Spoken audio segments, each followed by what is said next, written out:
It's pretty bad on this side. Wow, it's loud. It's gonna be an enjoyable video. Let Okay. me put you back on 6. Thank you. Hey everyone, Kris here. My name is Guillaume. Welcome to Thomann's Guitars and Basses and to yet another installment of us progressively working towards permanent High volume. deafness.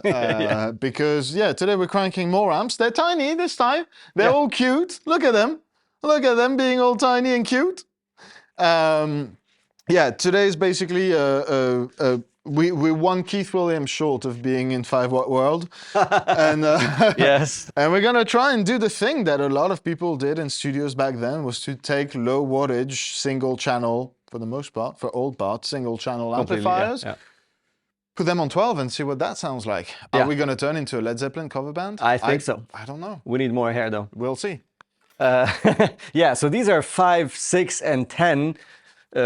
Waters, really, and they are like the smallest of like the pro level combos, tube combos that we found in stock. And I mean, all of these are legends. One is more of a train station legend. More about it later. in a certain city in France. Yes. So we'll do a bit of single cut, a bit of a single coil, and a bit of single cut. Hey! Oh. And we'll start with the Fender Champ, the 57. Was it 57 custom, made in Corona, California, and I'm gonna get you started on 6 directly. Yeah, please, please. That's like 12 o'clock, right? Yeah, because this one goes up to 12. No more info needed. Wait, does it? I think it so. goes to 12. It goes to 12, so that's awesome. Oh, and the miking. It's kind of special today. First of all, because we have the best mic in the world, the U67 Thomann, right in front of the combo. Whichever is going to be played is going to be in the middle, obviously. And we have a room mic, Giacomo, or Francis. Or Francis, name it. Depending on which one's less offensive. Yeah, exactly. Which is a Thomann sort of stereo room mic. And we'll show you where Francis Giacomo sits. And that's going to give you a very realistic stereo image of what a person at that spot would hear in this room.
Rocking in a free world, that's like, you know, you want that. You want the amp to die on your hands. Yeah, I mean, it's a sound for sure. It's yeah, for sure. When you dialed it back, it felt like a, you know, kind of a nice, almost enjoyable crunchy sound. Yeah, like an old school crunchy amp. But if you max it out with a Les Paul, it's just... Well, that was just beautiful. Awesome. I absolutely loved it. All right. And that's why, like, obviously, it's not a demo of these amps. Yeah. Okay, Yeah. so chill. All right? We're just enjoying them fully cranked. But if you need any information about what speakers in each one of them, what tubes and all that stuff, check out the link in description. There'll be a link in that description with info that will take you to all the amps.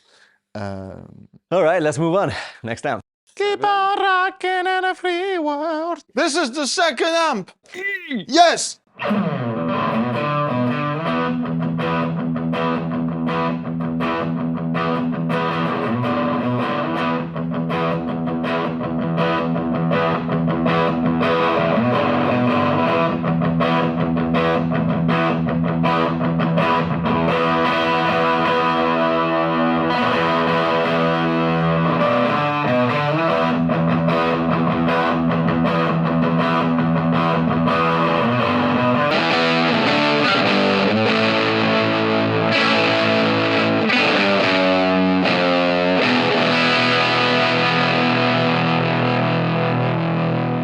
That is incredible. This is crazy good, man. I was not expecting this to sound this full. It sounds full. It's a bargain too, right? You get an amp and a fuzz built in if you crank it. True. It sounds like a fuzz. This is halfway up.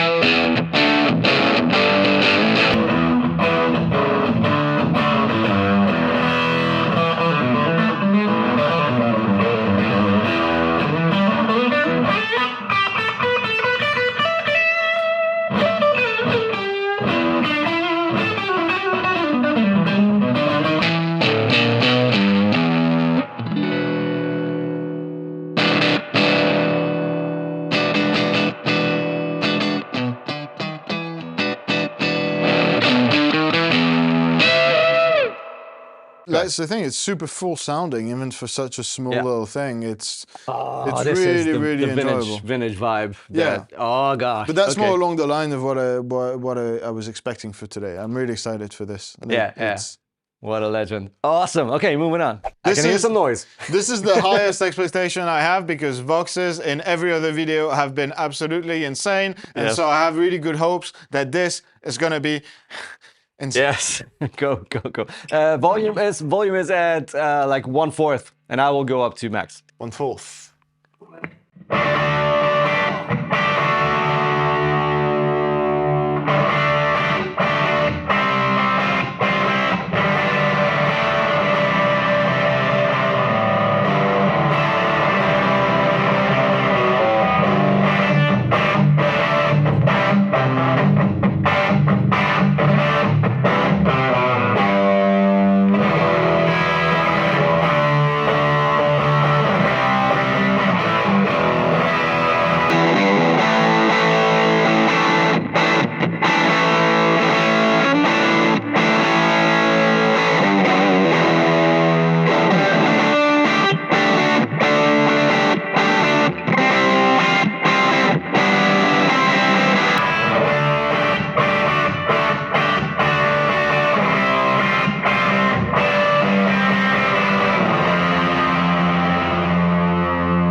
This is exactly what I wanted it to be. Wow. Oh my God. This is so controlled. Like, maxed out, it's a little... It's starting to collapse on itself a little bit, but mamma mia. Oh God. I mean, the bigger enclosure definitely does give it more of a foundation. That's reverb on under a quarter. Yeah, I turned it down because it was like... All right.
Oh. We made a mistake. Yeah, we made a mistake. It's starting to get to me a little bit. We thought, oh, we don't need a Pro for that one. It's fine. Turns out we do.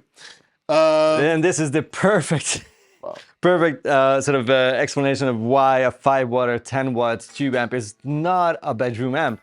It's like, you can turn it up to 1, but that's not where your heart goes, oh my God, love it. You need to crank it at least like, you know, 1/3 or 1/4 of the volume, and that's pretty much like as loud as if you crank it, because it just distorts more and more. It starts to compress more and more if you crank it even more, but jeez. Yeah. I mean, I think this is the loudest one out of the bunch. This is the only one that has 10 watts. The other ones are all 5 except for the Tube Workshop, which is 6. Yeah, but still, like, I think we went past 100 dBs with all of them so far, I think. Oh, yeah. But the perceived difference, like, this one is just... Oh. This is big. Okay. We talked about the Tube Workshop with the 6 watts. Let's explain that French railway station or train station situation. Next amp. Oh. That happened so fast. Oh. That face, dude. Okay, so Tube Workshop Single 6. It's huge, and it's the most expensive one. It's a fully hand-wired, super high-end amp, and it's still just 6 watts. So it's gonna be a limited volume reserve. Let's put it this way. 6-watt world. And it has a really cool story that is kind of. I'm not super familiar with it, but when he came by to present the amps, he was saying that the Single 6 was the result of him tweaking an old announcement radio from a French train station, which I thought was really cool because I have a history with the French railway, and yeah, so it is a train station radio. How good can it sound, you ask? Well, let me tell you. Good. It's good. Yeah, we'll start. You see the volume for a change, maybe. This chicken head here is the volume. Thank God for forward-facing controls. Thank you, Tube Workshop, for putting the knobs where they belong, where people can see them.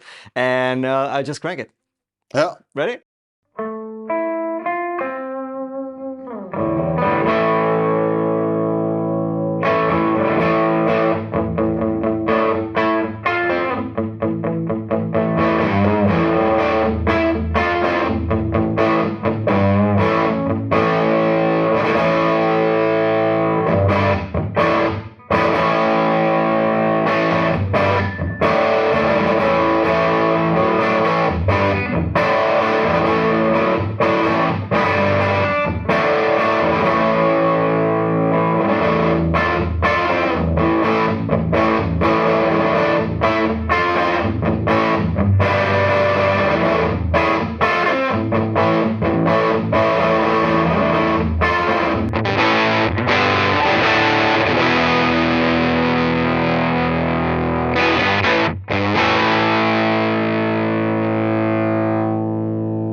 That is, yeah, obviously size-wise, it's a 12-inch speaker. There's just, and it's a very different circuit. Yeah, it doesn't want to be a Vox. It doesn't want to be a Marshall or Fender. No. It's its own thing. It's a unique thing. Yeah, but yeah, pretty massive. Yeah.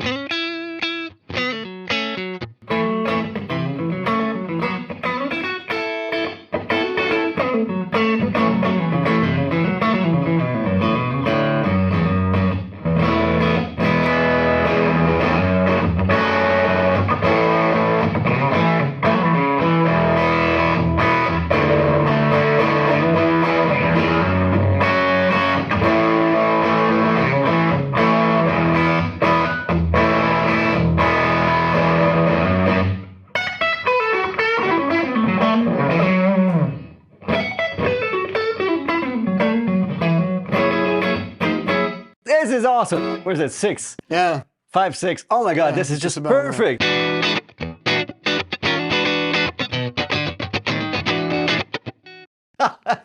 You threw me off. What? No. Let's not start dancing. I love it cranked, but I love it even more where it starts to distort. I can definitely see this one more as a pedal platform as well. Like more of those like it's got a full, fairly flat kind of like not hi-fi definition, but you can feel that it's big just sound, wide spectrum. And it has the Fender treble, like presence, the blackface kind of thing, but it does not sound at all like a Fender, which is something I really appreciate about it. Well, it does have a black panel, so it's you know. Okay. I don't know. Yeah. No, but it's really nice. It's very much its own thing, but I really like it. Okay, let's move on to the last amp, which I have really high hopes about. I never tried a Gremlin. This is the Tonking Gremlin, and I only know people who adore it to pieces. So let's plug it in.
That is not bad. Oh my gosh. That's pretty phenomenal, actually. Wow. The second one was the rhythm channel. It has two channels, rhythm and lead. We start now with the rhythm. Yeah.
It's a good amp to end this. It's funny because honestly, the first three, one setting, awesome. Yeah. The Tube Workshop, two settings. Clean, like sort of pedal platform and blast it. This one, whatever. Like anywhere on the course was just at like, any of the two channels, Oh. Okay, so it's not like an easy foot switchable kind of two-channel thing. No, it's you like need to be on it. You go for like rhythm and then less gain, or lead, and then you have much more gain. Very hands-on experience if you want to do that while you're singing, for example. Or you can of course use like an AB switch and then just connect both, and then Well done, little guys. Well done, everyone who was involved in making today. any of these amps, because they all have their amazing cool character and they're good loud. Oh my gosh. Which one was your favorite? Now that's the question. Yes. If you let us know in the comments, that'd be cool. Let us know there. Which one of those amps was your favorite? Which other amp would you like us to crank? Because we like it. It's fun. We get to stand up to. It's awesome. Finally. And also next time I will make sure that we both have the we need the ear pro. earplugs, even on the small boys. 5 watts can be just too much, a little too much. So yeah, protect your ears. Honestly. Keith Williams. First off, Thank you. Just don't shave anymore. You're beautiful. Second, which one was your favorite? Let us know. Which 5-watt amp fits the 5-watt world? I want to know. I want to know because you know you're the man. You're the man. This is for you, man. Come on. Thank you so much for watching, and see you down there in the comments below and in the next video. Bye bye. Bye. So we're gonna do that whole category in French because this is technically this is most likely a radio my granddad was talking in. So I feel very personally attached that's so to it. true. Your granddad used to work it out. Yeah, my granddad, my dad. What? Family of train conductors. Well, no, my granddad wasn't conducting. He was leveling the. The aiguilleur. I don't know what the. Aiguilleur. Mama, hey. Mom. Okay. Woo.